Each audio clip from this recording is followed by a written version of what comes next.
Hello everyone, आप सभी को आज के इस विज्ञान विषय के पाठ योजना में बहुत बहुत स्वागत है। आज की इस पाठ योजना में हम देखेंगे विज्ञान विषय की पाठ योजना और वो विषय है जीव विज्ञान। तो चलिए बच्चों शुरू करते हैं आज का पाठ योजना।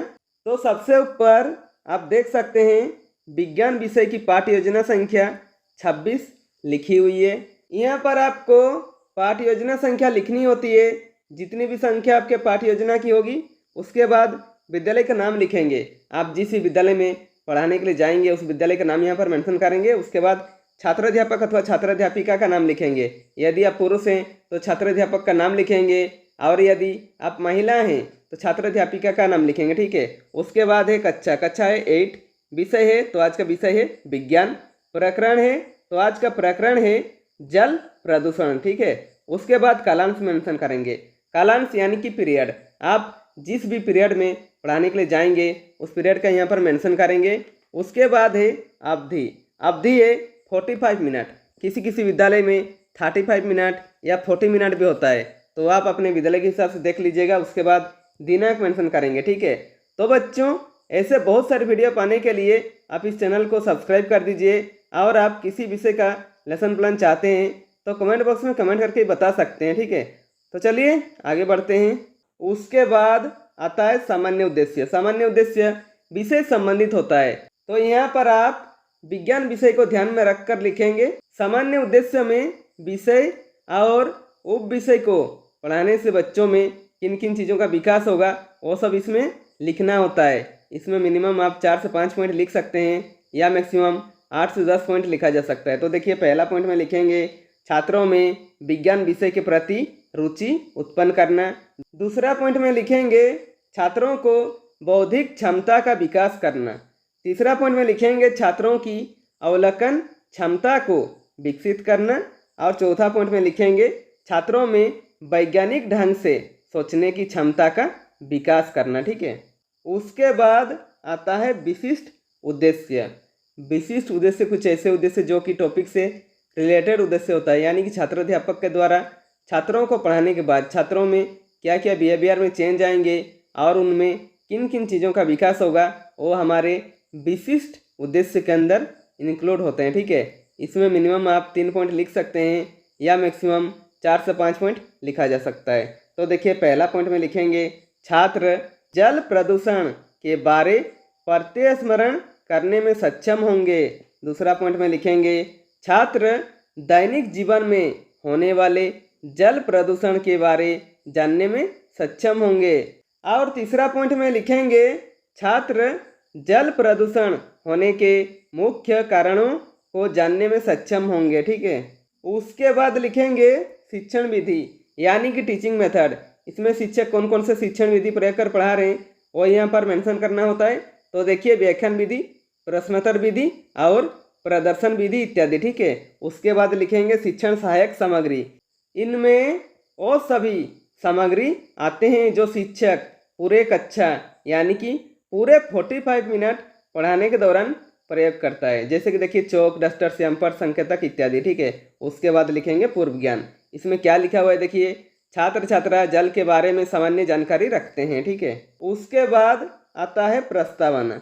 प्रस्तावना प्रश्न किसी पाठ्य योजना का महत्वपूर्ण हेडिंग कहा जाता है, क्योंकि प्रस्तावना प्रश्न बनाने में सबसे ज़्यादा दिक्कतें आती है। तो देखिए प्रस्तावना प्रश्न का फॉर्मेट कैसे होता है देखते हैं। प्रस्तावना प्रश्न का फॉर्मेट 3 कॉलमों से बनता है। पहला कॉलम में लिखेंगे क्रम संख्या, दूसरा कॉलम में लिखेंगे छात्र अध्यापक क्रियाकलाप अथवा छात्र अध्यापिका क्रियाकलाप और तीसरा कॉलम में लिखेंगे छात्र छात्रा क्रियाकलाप। ठीक है। इसमें मिनिमम आप 3 प्रश्न पूछकर प्रकरण निकाल सकते हैं या मैक्सिमम 5 से 6 प्रश्न पूछकर प्रकरण निकाल सकते हैं। ठीक है। इसमें सभी प्रश्नों के क्रम में क्रमबद्धता होनी चाहिए और पूर्व ज्ञान के आधारित होनी चाहिए। ठीक है।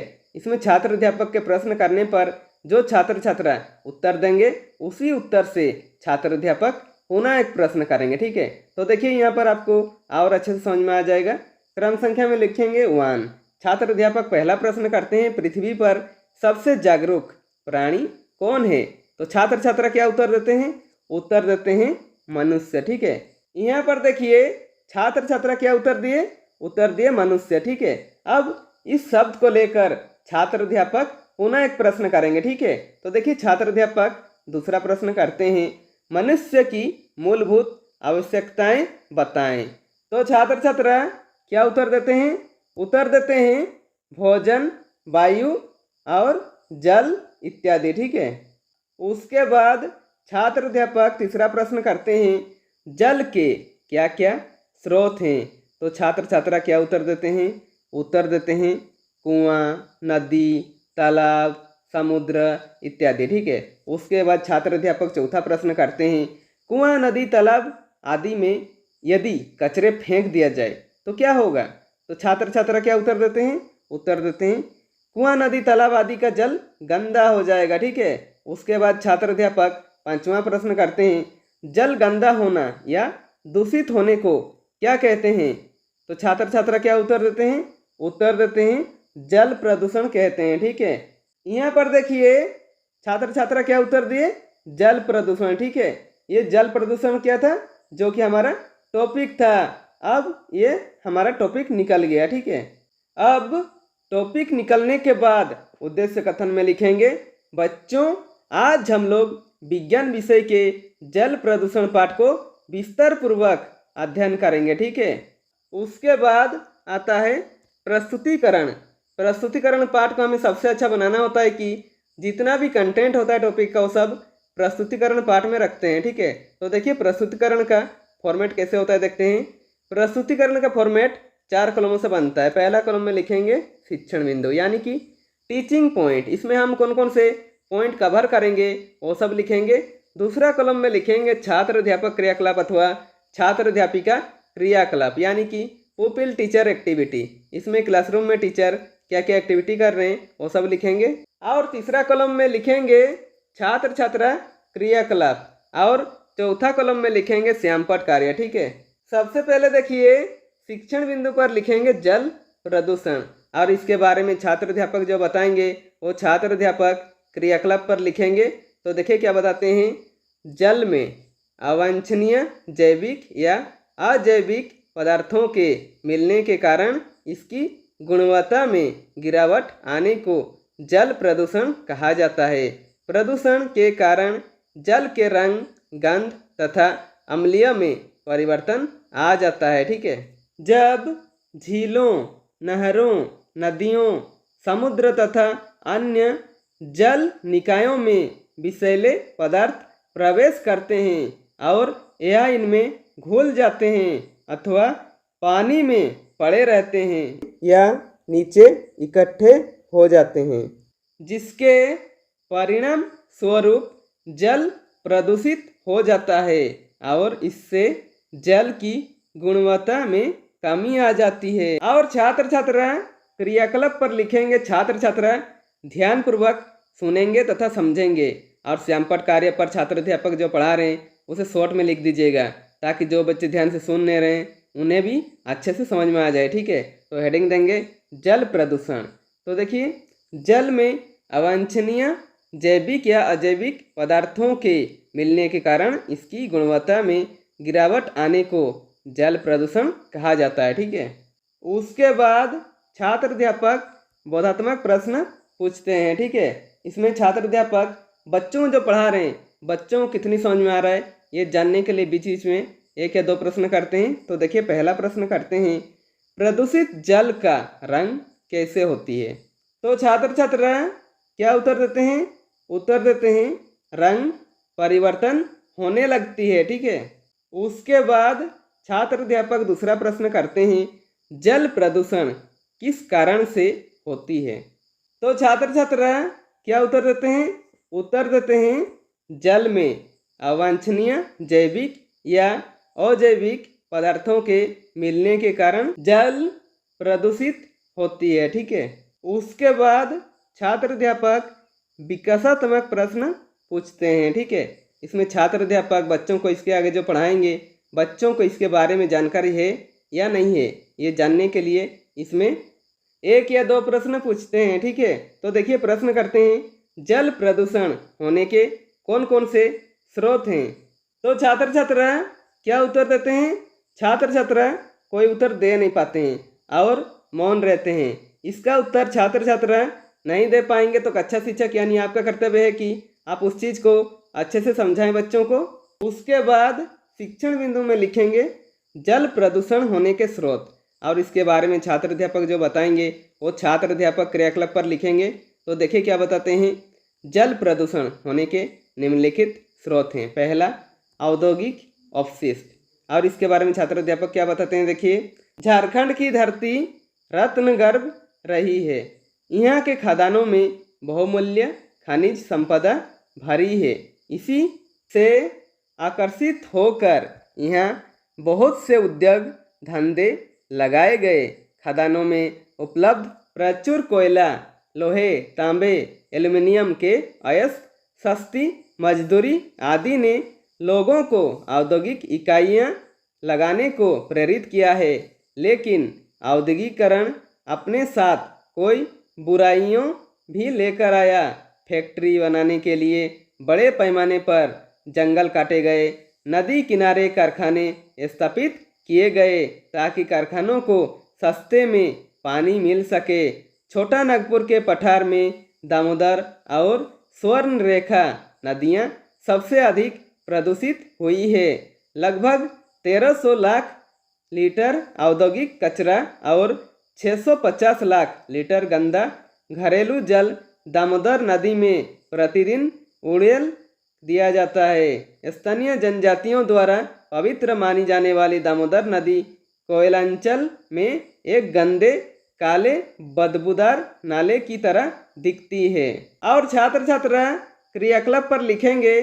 छात्र छात्रा ध्यानपूर्वक सुनेंगे तथा समझेंगे, ठीक है। और श्यामपाठ कार्य पर छात्र अध्यापक जो पढ़ा रहे हैं उसे शॉर्ट में लिख दीजिएगा, ठीक है। तो हेडिंग देंगे औद्योगिक अपशिष्ट, और लिखेंगे खदानों में उपलब्ध प्रचुर कोयला, लोहे, तांबे, एल्युमिनियम के अयस्क, सस्ती मजदूरी आदि ने लोगों को औद्योगिक इकाइयाँ लगाने को प्रेरित किया है। लेकिन औद्योगिकीकरण अपने साथ कई बुराइयां भी लेकर आया। उसके बाद दूसरा पॉइंट में लिखेंगे घरेलू वाहित मल जल, और इसके बारे में छात्र अध्यापक क्या बताते हैं। देखिए, घरों की गंदगियां, मनुष्य तथा अन्य जीवों के मल मूत्र, अपशिष्ट खाद्य पदार्थ, प्लास्टिक आदि को नालियों में बहा दिया जाता है। ये घरेलू कचरे नालियों से बहते हुए पास स्थित नदी में मिल जाते हैं। इनमें मुख्यतः खाद्य पदार्थों के कचरे, साबुन तथा डिटर्जेंट के झाग, जीवाणु, परजीवी जैसे सूक्ष्म जीव होते हैं। ये सूक्ष्म जीव जल स्रोतों में घुले ऑक्सीजन का श्वसन क्रिया में अवशोषण करते हैं और जल में कार्बन डाइऑक्साइड गैस को मुक्त करते हैं। धीरे धीरे जल में ऑक्सीजन की कमी हो जाती है। जलीय जीवों के लिए भी यह जल अनुपयोगी हो जाता है। मानव तथा जानवरों के मल में कोलिफॉर्म जीवाणु पाए जाते हैं। जब घरेलू वाहित मल जल स्रोतों में आकर मिलता है तब जल में कोलिफॉर्म जीवाणुओं की संख्या काफ़ी बढ़ जाती है। इस जल के सेवन से टाइफाइड, पीलिया, पेचिस आदि बीमारियां होती है। और छात्र छात्रा क्रियाकलाप पर लिखेंगे। छात्र छात्रा ध्यानपूर्वक सुनेंगे तथा समझेंगे। और श्यामपाठ कार्य पर छात्र अध्यापक जो पढ़ा रहे हैं उसे शॉर्ट में लिख दीजिएगा, ठीक है। तो हेडिंग देंगे घरेलू वाहित मल जल। पहला पॉइंट में लिखेंगे घरों की गंदगियां, मनुष्य तथा अन्य जीवों के मल मूत्र, अपशिष्ट खाद्य पदार्थ, प्लास्टिक आदि को नालियों में बहा दिया जाता है। दूसरा पॉइंट में लिखेंगे ये घरेलू कचरे नालियों से बहते हुए पास स्थित नदी में मिल जाते हैं, ठीक है। उसके बाद तीसरा पॉइंट में लिखेंगे कृषि रसायन, और इसके बारे में छात्र अध्यापक क्या बताते हैं। देखिए, अधिक उपज की प्राप्ति के लिए रासायनिक उर्वरकों का खेतों में उपयोग किया जाता है। इनमें नाइट्रेट, फॉस्फेट तथा पोटेशियम की प्रधानता होती है। वर्षा जल के साथ ये पास स्थित जल स्रोतों में पहुंच जाती है। जल स्रोतों में पहले से उपस्थित शैवालों के लिए यह पोषक का कार्य करते हैं।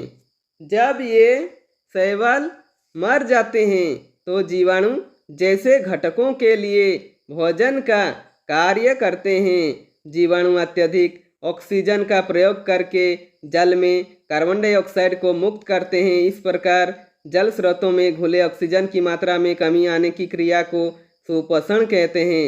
इससे जल में रहने वाली मछलियां भी मरने लगती है। कीटनाशी और खरपतवारनाशी भी वर्षा जल के साथ मिलकर भूमिगत जल को भी प्रदूषित करते हैं। और छात्र छात्रा क्रियाकलाप पर लिखेंगे। छात्र छात्रा ध्यानपूर्वक सुनेंगे तथा समझेंगे और श्यामपट कार्य पर छात्र अध्यापक जो पढ़ा रहे हैं उसे शॉर्ट में लिख दीजिएगा। तो हेडिंग देंगे कृषि रसायन और पहला पॉइंट में लिखेंगे अधिक उपज की प्राप्ति के लिए रासायनिक उर्वरकों का खेतों में उपयोग किया जाता है। ठीक है। दूसरा पॉइंट में लिखेंगे वर्षा जल के साथ ये पास स्थित जल स्रोतों में पहुंच जाती है। और तीसरा पॉइंट में लिखेंगे खरपतवारनाशी भी वर्षा जल के साथ मिलकर भूमिगत जल को भी प्रदूषित करते हैं। उसके बाद छात्र अध्यापक बोधात्मक प्रश्न पूछेंगे। ठीक है। इसमें छात्र अध्यापक बच्चों जो पढ़ा रहे हैं बच्चों को कितनी समझ में आ रहा है ये जानने के लिए बीच बीच में एक या दो प्रश्न करेंगे। ठीक है। तो देखिए पहला प्रश्न करते हैं जल प्रदूषित होने के क्या क्या स्रोत हैं। तो छात्र छात्रा क्या उत्तर देते हैं? उत्तर देते हैं औद्योगिक अपशिष्ट, घरेलू वाहित मल जल और कृषि रसायन। ठीक है। उसके बाद छात्र अध्यापक दूसरा प्रश्न करते हैं प्रदूषित जल से कौन कौन से रोग होते हैं। तो छात्र छात्रा क्या उत्तर देते हैं? उत्तर देते हैं हैजा, पीलिया, पेचिस, टाइफाइड आदि। ठीक है। यहाँ पर हमारा प्रस्तुतिकरण समाप्त होता है। इसके आगे यदि आप बढ़ाना चाहते हैं तो बढ़ा सकते हैं। उसके बाद प्रस्तुतिकरण को समाप्त करेंगे। ठीक है। उसके बाद आता है पुनरावृत्ति। पुनरावृत्ति छात्र केंद्रित होता है। इसमें छात्रों के लिए प्रश्न पूछा जाता है ताकि छात्रों का ध्यान न भटके। इसमें मिनिमम आप एक या दो प्रश्न करेंगे या मैक्सिमम 3 से 4 प्रश्न कर सकते हैं। ठीक है। तो देखिए पहला प्रश्न करते हैं जल प्रदूषण की परिभाषा बताइए। दूसरा प्रश्न करते हैं जल को प्रदूषित करने वाले पदार्थ को क्या कहते हैं। उसके बाद आता है मूल्यांकन।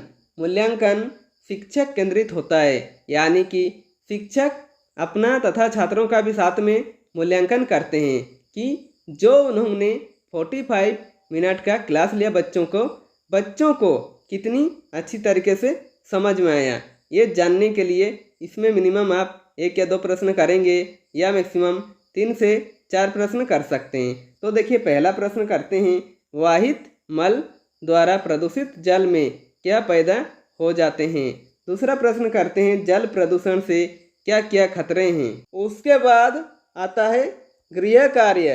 गृह कार्य पे ऐसे प्रश्न बनाइए कि बच्चों को घर पे जाकर वो चैप्टर अभ्यास करने का मौका मिले और आप उन्हें अच्छे से चेक भी कर सके। इसमें भी मिनिमम आप एक या दो प्रश्न करेंगे या मैक्सिमम 3 से 4 प्रश्न कर सकते हैं। तो देखिए प्रश्न करेंगे जल प्रदूषण किसे कहते हैं। जल प्रदूषण होने के कारणों को व्याख्या कीजिए। तो बच्चों इसी के साथ हमारा आज का लेसन प्लान कंप्लीट होता है। यदि वीडियो पसंद आए तो लाइक कीजिए और ऐसे ही बेहतर वीडियो पाने के लिए आप इस चैनल को सब्सक्राइब कर दीजिए और बेल आइकन को दबा दीजिए ताकि मेरे सारे वीडियो आप तक पहुंचती रहेगी। और हो सके कैसी लगी वीडियो कमेंट बॉक्स में कमेंट करके बता सकते हैं।